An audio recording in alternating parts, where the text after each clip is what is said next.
Gusto ko mag-konting Bicol eh. Kaya kasama ko sa aeroplano kanina si Babe Singson.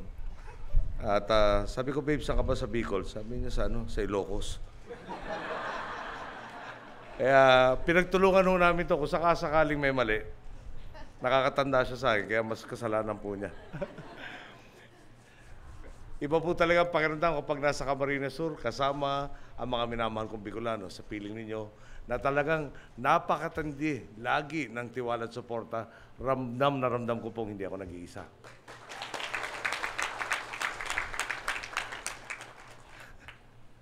Ito na po yung pinagpraktisan ng Kapampangan at Ilocano kanina. Ngunyan na nagaadang-adang ng ang aldaw ning mga puso, pinaurog mi ang pagbisita sa Indo, digti sa banwaan nin pili. Nin hulita harani kamo sa sakuyang puso. Maski pa paano nakakaintindihan ho tayo. Marami pong dahilan para balik-balikan ang inyong pong lalawigan. Ito naman po yung pinagpraktisan namin. Kadakul na masisiram na pagkaon, magagayoon na tanawon. Pero yung pinaka-importante, lalong-lalo na mga magayunon na Bicolana. Sangayon ho ba kayo doon? Alam niyo, kanina pinapakinggan ko siya buting natin mayor. No? Una, ganda ho ng klima ngayon. No? Sabi ko, trabaho, pero para ako nakabakasyon. Ganda ng presko, para ang lamig. Para tayo napunta Tagaytay yata nito. Ito na ho yung bakasyon pag Pangulo kayo, kaya thank you. Dito niyo ako dinla. No? Kanina nung pinapakinggan ko si mayor, no? Talagang nakakapuno ho ng puso. No? Ang problema ho ni mayor, hindi doon sa marami isang problemang walang tugon. Ang problema ni Mayor, paano ba sasabihin niyang lahat na accomplishment na pinagtulungan sa maiksing panahon na ibinigay sa kanya? No? Siyempre, sa puntong to, baka iba nag-ahanap na may pagmamalaki. Dito naman no, ang problema, paano ipagmalaki lahat ng dapat ipagmalaki dahil kapos ng oras. Kaya talagang okay ka, Mayor. Okay po lahat ng mga kasamahan natin. Ay, isa pang maganda rito po sa inyong probinsya, nakikita natin ang katuparan ng ating mga proyekto at programa sa Dama Tweed. Kanina nga po, ininspeksyon natin ang maayos na ninyong San Jose Bridge. Nakompleta natin ang pagpapagawa nito noong Hulyo taong 2015.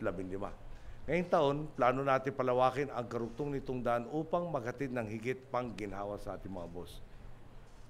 Ngayon po, pinasinayaan naman natin ang mas pinalawak ninyong Pili Diversion Road na natapos itong Enero.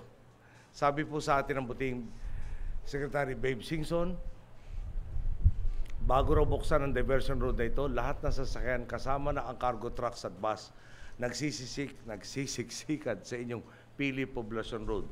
Tuloy yung babagtasin lang na 3 kilometrong karsada po, inaabot ng hanggang 20 minuto, lalo na pag hindi pesta. Pag pesta raw lampas sa 20 minuto. Ngayon, kompleto na ang pagpapagawa ng diversion road, ang biyahe magiging 5 minuto na lang daw po. Bukod kasi sa napalawang kalsada, lahat ng nanggagaling sa Albay, Sorsogon at mga lugar sa bahaging partido na wala namang pupuntahan sa poblasyon, mayroon ng alternatibong ruta na ikabubuti at kagiginahawa ng lahat. Dahil sa proyektong nabawasan ng halos 6,000 sasakyan ang bumabagtas sa Pili Poblacion Road. Kita ninyo naman ang ginhawang dulot na mabuti pamamahala. Itong mga bagong tulay at kalsada ninyo sa Pili ay bahagi lamang ng ating malawakang estratehiya ng pagpapaunlad ng infrastruktura. Nabanggit po kanina dito sa Camarines Sur mula 2011 hanggang 2016. Ang pondong inilaan ng DPWH para sa infrastruktura, 15.96 billion pesos. Mahigit triple po ito kumpara sa pondong nilaan bago tayo na po mula 2005 hanggang 2010 na inabot lang ng 4.73 billion pesos. Bago po natin iwan yan, sa buong probinsya po, ngayon 15 billion. Alam po nyo yung ating pinalitan, baka nakalimutan na ng iba, may proyekto sa Laguna Lake, no? Na kung saan lalaliman raw para dumami yung water holding capacity at mas magandang daluyan ng trapiko rin yung Laguna Lake. So, nung pinaliwanag sa akin yung proyekto na naupo na tayo, isa sa mga unang pinaliwanag, Gagawin raw po, kukunin yung tinatawag na silt tsaka yung putik mula sa Laguna Lake, i-dredge o di magpapalawak. Ang problema, ibabaksak rin sa kabilang bahagi naman ng Laguna Lake. Okay. So, ang dulo po niya, naglaro tayo ng putik. Putik natin, kinuha sa isang parte, ilipat sa kabilang parte ng parehong lawa. Yeah? So, nandun pa rin yun. Nung ako po'y grade school, sabi sa akin, pag may matter, occupies volume, no? Occupies space. So, hindi lalawak ko, sa aking pananaw, yung water holding capacity ng lake. Okay. Yung ganung proyekto, in-approve nung pinalitan natin. Ang halaga po, no, kaya ko lang naalala ngayon, 18.7 billion. No? Sa lahat ng nagawa po ng DPWH sa inyo, 15 billion.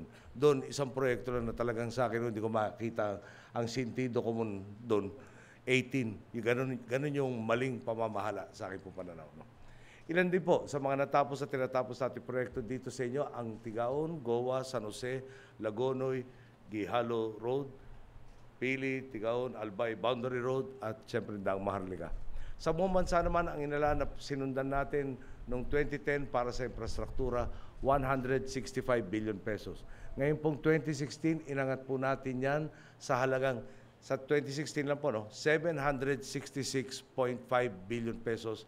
Katapos po ito ng halos 5% ng ating tinatayang gross domestic product para sa taong ito. Sa paglago ng ekonomiya, sabay din ang pagtataas ng budget sa pagpapaunlad ng ating mga proyekto at programang naghahatid ng benepisyo at nagbabawas ng sakripisyo sa ating mga boss. Kaya naman, sa target nating pagsasongkreto na humigit kumulang na 7,200 kilometers na national roads, natapos na natin ang 6,212 kilometrong national roads. Yung pong natitira, may nailan tayong pondo at target po matapos ngayong taon. Siyempre, bukod po sa national roads, natapos na rin ang 1,550 kilometrong tourism roads at 3,700 na local roads na inilipat sa atin ng LGUs. Napalitan na rin ang ahensya ang 12,585 lineal meters ng temporary bridges sa buong bansa ng permanente at mas matibay na mga tulay. Dito po sa inyo, sa Pili, dahil sa mas maayos na daanan, mas mabilis na nararating ang sikat ninyong mga Kamsur Water Sports Complex at iba pang magagandang destinasyon. Kaya sa lahat ng ito, kung tutuusin, lampas na ang nagawa ng DPWH. Talaga namang bilib tayo at nagpapasalamat sa kalidad at bilis ng trabaho ng DPWH. Isa pa po, sa proyektong nakumpleto na dito sa Camarines Sur at pinakikinabangan na ng ating mga kababayan, ang Sabang Fishport Development Project sa Calabanga.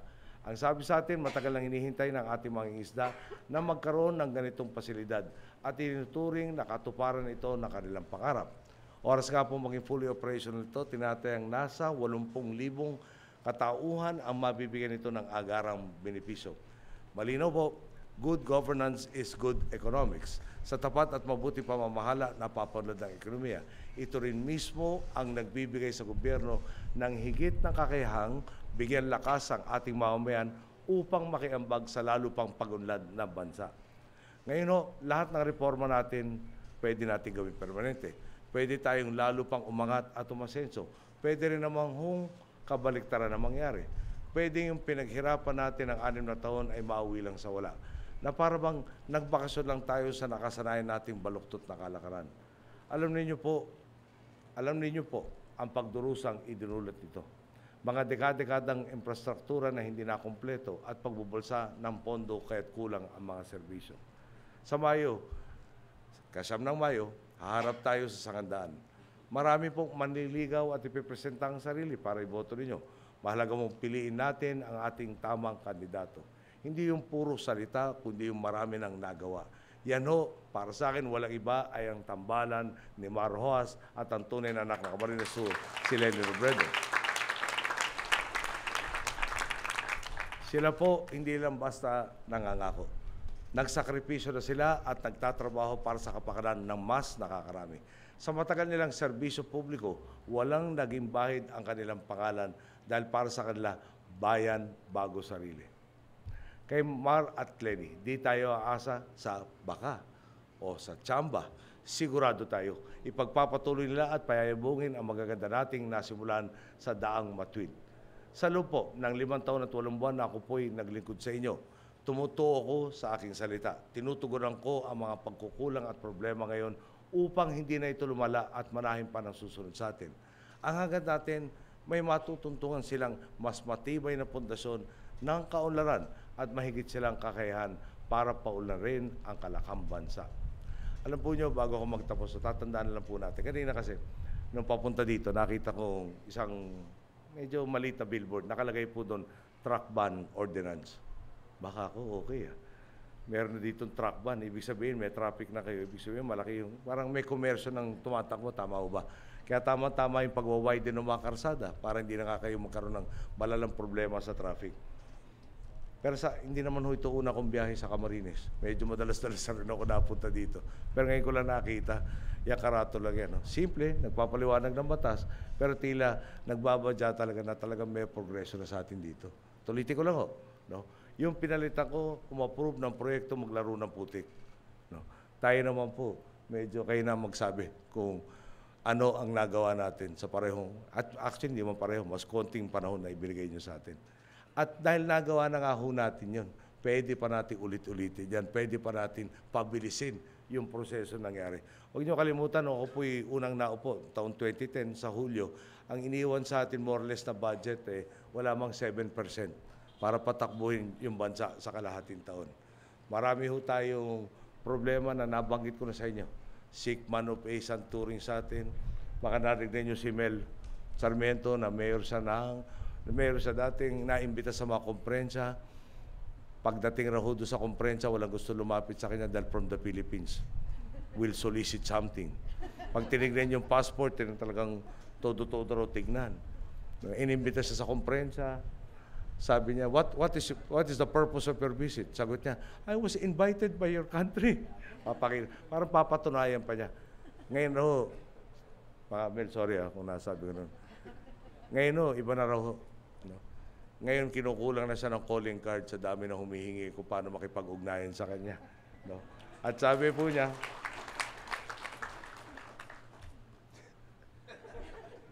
naalala ko yung kwento niya kasi kahapon share ko na sa inyo para malaman naman niyo bakit ako natawa. Nung panahon na ako kasi siya mayor, parang ako nung panahon kong congressman, ang litanya sa amin walang pondo. No? Ngayon kasi iba na kadalasan ang issue sa atin ngayon, yung absorptive capacity. May pondo na hindi magastos sa tamang oras. Okay? Parang bitin. So, nung araw po, nung mayor siya, wala raw pondo, may lalapit sa kanya, siguro si Mayor San Luis, ganun rin. Sabi, Mayor, may problema ho kami. Anong problema niya? Kanya, may namatayan ho kami, wala ho kami pambayad na kabaong. O kanya, wala rin akong pondo para bigyan ka ng kabaong Lapit ho yung karpenterong empleyado po nila sa City Hall. Mayor, may plywood tayong yung sobra dyan sa likod. Ako na ang bahala. Okay. Ginawa na kabaong. Tapos bumalik yung tao kay Mel. Kala na magpapasalamat. Sabi ng tao, Mayor, kapangit naman ng kabaong na binigay niyo. Sabi niya, ano ba kulang kanya? Wala man lang kong salamin ganun ba? Magaling ko yung karpenterong nandun. Sabi, narinig na naman niya, Mayor, huwag mo naintindihan yan, akong bahala. So nagkabit ho ng jealousy doon sa kabaong. Pag sinisilip yung yumao, medyo pipihit-pihit ka niya para makita mo ng buo. Yun nung mayor po siya. Ngayon iba na usapan, nabanggit naman yung parang kahapon, sabi lang ho namin, kulang pa ng 20 patrol vehicle dahil bawat munisipyo dapat meron. Sa pili, naging 2. Sumobra yata ang delivery dito. Kaya pala kulang doon sa Mindanao. 20 lang kung kulang sa mahigit 1,490. No? At meron pang second delivery po yan. Anyway, baka ako rin kapusin ng oras na sasabihin sa inyo lahat na nagawa natin. Yun ang maganda ko. Tumutuo sa inyo talaga nagtrabaho. Hindi na kailangan dapat ipagbida ko nung nagawa. Kayo dapat ang testigo. At kayo na rin ang magsasabi, saan ba tayo tutungo? Balik tayo maglaro ng putik o dito tayo na palawak ng palawak ang pwede natin magawa? At lahat nga ho ng pinagtiisan ng Pilipino ng dekada-dekada. No? Yung may problema, habang nabubuhay ho tayo may problema. Pero dapat to pakonti yung problema. Yun ho talagang tanda kung tama ang nangyayari. Para maging tama, nasa kamay po niyan.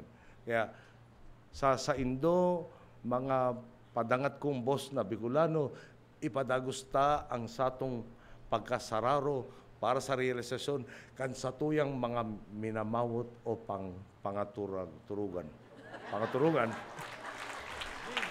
Okay. Wag ko kayo mag-alala, pagbalik ko dito, magkakapampangan na ako. maraming salamat po at magandang araw po sa inyo lahat.